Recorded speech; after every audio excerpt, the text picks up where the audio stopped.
अभी की एग्जांपल आपको देता हूँ कि हमारा सिस्टम जो कैसे बायस्ड है। कुछ दिन पहले किसी एक पायलट की सुसाइड करके महिला ने मौत किया था अपना। विद इन 24 आवर्स जो है उसके बॉयफ्रेंड को गिरफ्तार कर लिया गया। 9 तारीख को एफआईआर दर्ज कराई थी कुछ लोगों के खिलाफ।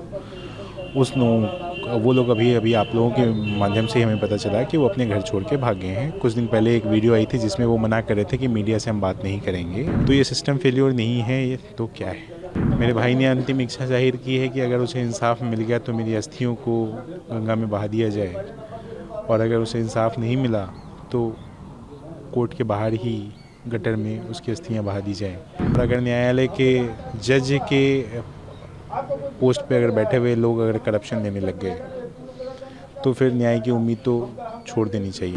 मेरी सुप्रीम कोर्ट से दरख्वास्त रहेगी कि वो इस केस को स्यू मोटो हैंडल करके या तो एक कमेटी बना के उन अपने अंडर में जांच करवाए और हमें न्याय दिलवाए। मेरे भाई के ऊपर जो फॉल्स केसेस हैं वैसे ही हमारे ऊपर, मेरे फादर मदर के ऊपर, सबके ऊपर केसेस उन लोगों ने लगाए हैं। शायद कुछ कानून बन पाए इंडिया में, शायद कुछ फोरम बन पाए या कुछ कमिटीज़ बन जाए जहाँ पे हम मेन को भी इंसाफ करने का मौका मिले। ये शादी 2019 में हुई थी और जस्टिस इज ड्यू वहाँ की दीवार पे नहीं, उसने अपने चेस्ट पे भी लगाया है और हैंग किया है अपने आप को। उसको जिस जुडिशियल ने, जिस सिस्टम ने परेशान किया है, वो सिस्टम से परेशान होके इसने ये डिमांड की है कि हमें न्याय दिया जाए। और हमारे जैसे लोग जितने इस चीज़ में फंसे हुए हैं उन लोगों को जस्टिस मिल सके। उन्होंने लाइफ के दौरान कई बातों का जिक्र भी किया था, जैसे कि बच्चों से मिलने नहीं दिया जा रहा है। और ये विवाद कब से शुरू हुआ? आप लोगों को कब पता चला कि दोनों के बीच आपस में अनबन चल रही है? कोई अनबन नहीं चल रही है। अचानक से उनकी माँ कोविड के टाइम पे गई थी, जिस टाइम पे उनके कुछ मेडिकल में मतलब उनको भी कुछ फीवर आ गया था, तो उनको लगा था कि मदर को बुला लेना चाहिए, मदर इन लॉ को बुला लेना चाहिए। तो मदर इन लॉ वहाँ गई थी। उसके बाद कुछ क्या हुआ नहीं हुआ पता नहीं मुझे। वो अपनी बेटी के साथ वापस आ गई, बच्चे के साथ वापस आ गई। हम बच्चे के साथ जब वापस आ गई तो उसके बाद फिर वो कभी जाने का बात ही नहीं की या गई नहीं। उसके बाद फिर ऐसा हुआ कि डिवोर्स का हमारे पास उन्होंने केस फाइल किया और सारी चीज़ें हुई। उसके बाद अलग अलग सेक्शंस में फॉल्स केसेस डाल दिए गए, जिसकी बात जो है इन बिटवीन जो ये अभी उस टाइम से लेके और अभी तक में जो आप देखोगे उस वीडियो में उसने डेट वाइज मेंशन किया है। मुझे एग्जैक्ट डेट पता नहीं है। कैसे कानून का इस्तेमाल जो है गलत तरीके से किया जा सकता है वो उसमें बताया गया है कि एक ही केस को अगर आप कोई कोर्ट अगर क्वेश्चन कर देती थी है तो उसको आफ्टर सम टाइम फिर से कैसे आप उस चीज़ को डाल सकते हो, कैसे आप उसको फिर से ट्रायल और उसके जो कार्रवाई है उसको फिर से री इनिशिएट करवा सकते हो और परेशान कर सकते हो किसी इंसान को। वो उसमें बताया गया है उस वीडियो के द्वारा। आप लोगों से क्या कभी मुलाकात अभी कुछ चैनल्स में मैं कोई एक हाई कोर्ट की वकील हैं या कौन है, जज हैं पता नहीं, वो बता रही थी कि ऐसे 2 बार आया है या 4 बार आया है। उसमें जितने फैक्ट्स हैं, उस सारी जितनी चीज़ें उस वीडियो में बोली गई हैं उस सारी चीज़ों का प्रूफ्स हैं हमारे पास। और जितनी चीज़ें उसमें बताई गई है वो कोर्ट में, जो कोर्ट के सेक्शंस उसने कोर्ट किए हैं वो कोर्ट में वो चीज़ें मेंशन, उनके पास रिकॉर्ड्स हैं। तो ये जो बताया जा रहा है कुछ लोगों के द्वारा कि वो 3 बार गया कि 4 बार गया, ये फैक्ट्स चेक करने की बात है। तो मैं उन लोगों से सिर्फ यही कहना चाहता हूँ कि उस वीडियो में जो भी चीज़ें मेंशन हैं वो कोर्ट के पास है, और अगर गया है या नहीं गया है तो कोर्ट की तारीखें उस रजिस्टर पर चेक करवा ली जाएं। तब आके आप प्रेजेंट करो कि आप सही हो या वो वीडियो सही है। न्यायालय पे भी सवाल उठा है लाइव के दौरान भी, और उन्हें अपने नोट के दौरान भी कहा कि जुडिशरी से भी मुझे न्याय नहीं मिला। ऐसा क्या हो गया कि उन्हें न्याय नहीं मिल पाया? अभी की एग्जांपल आपको देता हूँ कि हमारा सिस्टम जो कैसे बायस्ड है, सेंसिटिव है, जेंडर बायस्ड है या नहीं है। एग्जांपल देता हूँ कि कुछ दिन पहले किसी एक पायलट की सुसाइड करके महिला ने मौत किया था अपना। विद इन 24 आवर्स जो है उसके बॉयफ्रेंड को गिरफ्तार कर लिया गया। वहीं सेम वे एक लड़के ने और सुसाइड किया जिसमें 20 मिनट का उसने वीडियो बनाया था, सुसाइडल नोट डाला था। उसमें उसने बताया था कि कैसे टॉर्चर किया गया उसको उसकी फियांसे द्वारा, कैसे उसे मेंटल हरासमेंट किया गया उसके द्वारा। उसके बाद भी 2 महीने तक एफआईआर नहीं होती उसकी, और कोई उसके अगेंस्ट में कोई अरेस्ट नहीं होता। मैंने 9 तारीख को एफआईआर दर्ज कराई थी कुछ लोगों के ख़िलाफ़। वो लोग अभी आप लोगों के माध्यम से हमें पता चला कि वो अपने घर छोड़ के भाग गए हैं। कुछ दिन पहले एक वीडियो आई थी जिसमें वो मना कर रहे थे कि मीडिया से हम बात नहीं करेंगे। तो जब वो प्रेजेंट थी मीडिया के सामने और इन बिटवीन देखी तो वो भाग भी गई, जहाँ पे वो बताया जा रहा है कि मोटरसाइकिल से भागते हुए नजर आए। तो ये सिस्टम फेल्योर नहीं है, ये तो क्या है? क्या लगता है न्यायालय पे अभी भी भरोसा है कि इंसाफ मिलेगा, क्योंकि जस्टिस सिस्टम अभी भी बाकी है? मैम सर, न्यायालय पे भरोसा जो है या नहीं है ये तो मैं अभी नहीं कह सकता जब तक मुझे इंसाफ ना मिले। मेरे भाई ने अंतिम इच्छा जाहिर की है कि अगर उसे इंसाफ मिल गया तो मेरी अस्थियों को गंगा में बहा दिया जाए, और अगर उसे इंसाफ नहीं मिला तो कोर्ट के बाहर ही गटर में उसकी अस्थियां बहा दी जाएं, क्योंकि उसके बाद तो मेरे लिए भी कुछ नहीं बचता कि मैं कुछ इंसाफ मेरे लिए भी बचा होगा। फिर मुझे लगता है कि अतुल सुभाष जैसे बहुत सारे लोग इंसान जो इस इंडिया में हैं उनको भी भरोसा उठ जाएगा इस न्यायालय के से। और अगर न्यायालय के जज के पोस्ट पे अगर बैठे हुए लोग अगर करप्शन देने लग गए तो फिर न्याय की उम्मीद तो छोड़ देनी चाहिए, न्याय की उम्मीद तो मिलनी ही नहीं चाहिए। जज का भी जिक्र उन्होंने किया था जी, कोई जज है जो पैसे लेके सेटल? नाम के साथ जज का मेंशन है और उसके प्रूफ्स भी हैं अवेलेबल।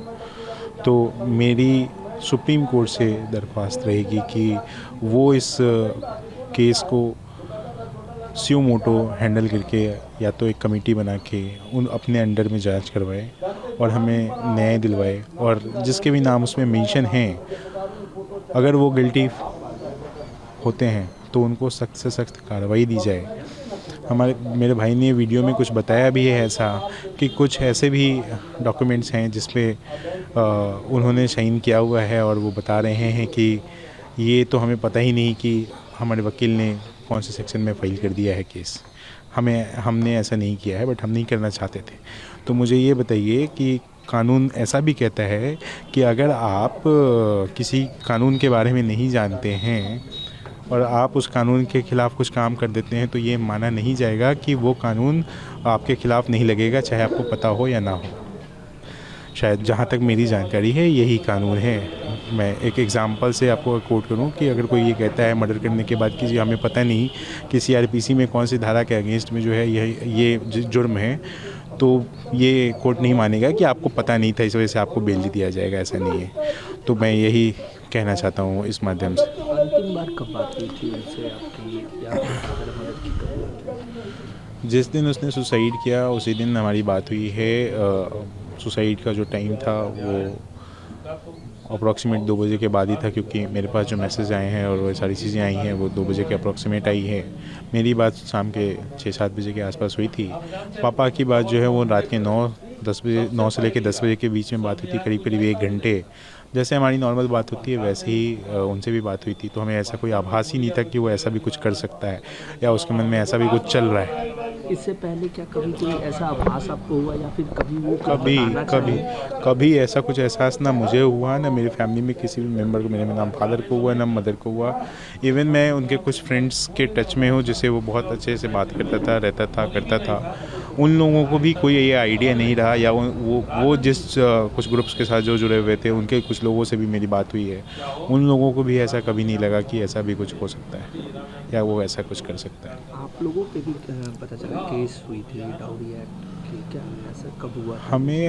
हमें मेरे भाई के ऊपर जो फॉल्स केसेस हैं वैसे ही हमारे ऊपर, मेरे फादर मदर के ऊपर, सबके ऊपर केसेस उन लोगों ने लगाए हैं, और ये सारे के सारे केस जो हैं वो फॉल्स केसेस हैं। और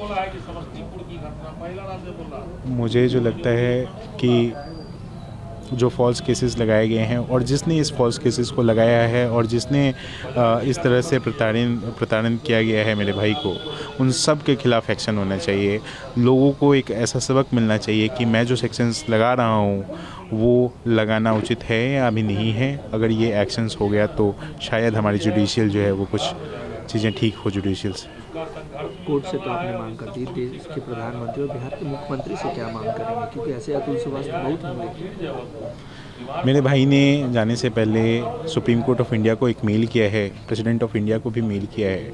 उसमें अपनी बातें उसने कही है और शायद वो मेल्स उन तक पहुंच गई हो तो शायद उस मेल्स को पढ़ के उसमें जो डिटेल्स उसने मेंशन किया है शायद उसको पढ़ के कुछ चीज़ें उनको लगे तो शायद कुछ कानून बन पाए इंडिया में, शायद कुछ फोरम बन पाए या कुछ कमिटीज़ बन जाए जहाँ पे हम मेन को भी इंसाफ करने का मौका मिले, हम मेन भी जाके अपनी इंसाफ की गुहार लगा पाएँ। वुमेन एम्पावरमेंट के चक्कर में लॉ को ऐसा क्रिएट कर दिया गया है, ऐसा बना दिया गया है जहाँ पे सिर्फ़ और सिर्फ वुमेन की बात की जाती है, मेन की बात कहीं किसी को करने का राइट ही नहीं है। तो जो निर्भया कांड हुआ था, उस निर्भया कांड के बाद आपने लॉ के प्रोविजंस को इस तरह से बना दिया गया है कि आज वही प्रोविज़न को मिसयूज़ किया जा रहा है। सुप्रीम कोर्ट ने 498A का हवाला देते हुए कहा था कि 98% केसेस जो हैं वो फेक हैं। क्या ये सही नहीं है? क्या इसके बाद कोई अमेंडमेंट नहीं होना चाहिए था एक्ट में, या ऐसा नहीं है कि इसमें कोई कानून बननी चाहिए थी? क्या लगता है कि सरकार और कोर्ट जो मांग आती है, जो जस्टिस है, वो मिल जाएगा? उम्मीद है सिस्टम पे अभी भी? मुझे सुप्रीम कोर्ट ऑफ इंडिया पे भरोसा है कि वो इस चीज़ को अगर वो हैंडल करें अपने एंड पे या अपने कमेटी द्वारा बनाई गई है तो हमें जस्टिस मिलने के चांसेस हैं। अदरवाइज़ तो जो लोअर कोर्ट्स में जिसमें मैडम के ऊपर एलिगेशंस लगे हैं और कुछ वकील्स हैं जो मैंने देखा कुछ वीडियो में जो अतुल सुभाष एडवोकेट करके अपने आप को बता रहे हैं, वो मेरा मानना है कि आइदर वो हैं एडवोकेट, लेकिन कुछ जो अभी रिसेंटली मैंने देखा है जो वीडियो, उसमें वो एडवोकेट हमारे तो शायद अभी एट प्रेजेंट नहीं है, जो मेरी जानकारी है। और उसमें जैसे कि आप देखोगे कि कुछ चीज़ें वो बोले हैं जिसमें वो बोले हैं कि हमारा जूनियर देखता है, तो फिर वो कैसे कह सकते हैं कि मेरे वकील हैं या नहीं? एट प्रेजेंट तो मुझे नहीं लगता कि वो वकील हैं। पहले कभी रहे होंगे तो मुझे अभी आइडिया नहीं है, मुझे देखना पड़ेगा कि वो हैं कि नहीं पहले। अभी तो एट प्रेजेंट वो लोग वो वकील नहीं है जो स्टेटमेंट उन्होंने दिया है। दूसरी बात, उनके ऊपर मैं एक और बात कहना चाहूँगा कि अगर वो एक्चुअली क्या है कि वहाँ पे जो वकील अगर अपने जज की बुराई करे तो उनका दुकान तो नहीं चलेगा, तो वो कभी उनके अगेंस्ट तो जाएंगे नहीं, ये मेरा मानना है। जो भी उनके फेवर में बातें कह रहे हैं कि उसको हायर कोर्ट में जाना चाहिए था अपील करने के लिए, तो मैं उनको ये बताना चाहता हूँ कि उसी वीडियो में अगर आप सुनेंगे तो बताया गया है कि अगर वो हाई कोर्ट में जाते तो उनको जाने आने की जो किराया है वो 50,000 रुपये हमें देना पड़ता। तो क्या एक हस्बैंड जो है वो ATM मशीन की तरह काम कर रहा है कि आपको मेंटेनेंस कॉस्ट दे, आपके बच्चे को मेंटेनेंस कॉस्ट दे, और फिर अगर हम हाई कोर्ट में अपील कर रहे हैं तो उसके जाने आने का खर्च जो है वो 50,000 रुपये बियर करना पड़े।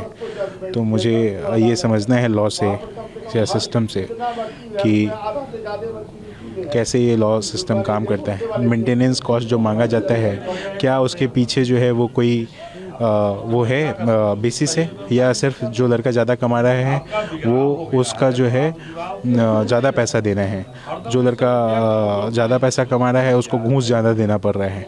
वहाँ की जो जज हैं, वो जज साहिबा जो हैं वो बोल रही हैं कि 5 लाख रुपए अगर तुम दोगे मुझे तो मैं ये केस सेटल कराऊंगी, अदरवाइज़ सारे तुम्हारे और तुम्हारे फैमिली मेम्बर्स को मैं कोर्ट में बुलाती रहूँगी। उसके बाद शायद उन्होंने, जब मेरे भाई ने मना कर दिया सच, तो शायद उन्होंने कोर्ट्स के जो डेट्स हैं वो बहुत फ्रिक्वेंटली देनी पड़े, बिकॉज कि वो परेशान हो। और आपको पता है कि कॉर्पोरेट एम्प्लॉय की कितनी छुट्टियाँ होती हैं, क्या होती हैं। तो कॉर्पोरेट छुट्टियों की वजह से वो जब डेट्स मांगता था पेश कार्ड से कि भाई मुझे सैटरडे दे दिया जाए, वो सैटरडे नहीं देता था, 500-1000 रुपये उससे लिए जाते थे। पेशकार जो है वहाँ पे वो 500 से 1000 रुपये लेता था, बिकॉज वो पैसा ज़्यादा कमाता है। बाकी और लोगों से वो 50 रुपये चार्ज करता है, बिना 50 रुपये चार्ज किए हुए वो किसी को डेट नहीं देता है। ये उस वीडियो में मेंशन है। तो आप इस चीज़ को वेरीफाई कैसे करेंगे? ये सुप्रीम कोर्ट ऑफ इंडिया अगर वो संज्ञान लेती है इस चीज़ पे, तो मुझे लगता है कि ये भी चीज़ पता चला किया जा सकता है कि कैसे वो पैसे लेते हैं, या फिर कैसे आय से ज़्यादा उनके पास एसेट्स मिलते हैं या नहीं मिलते।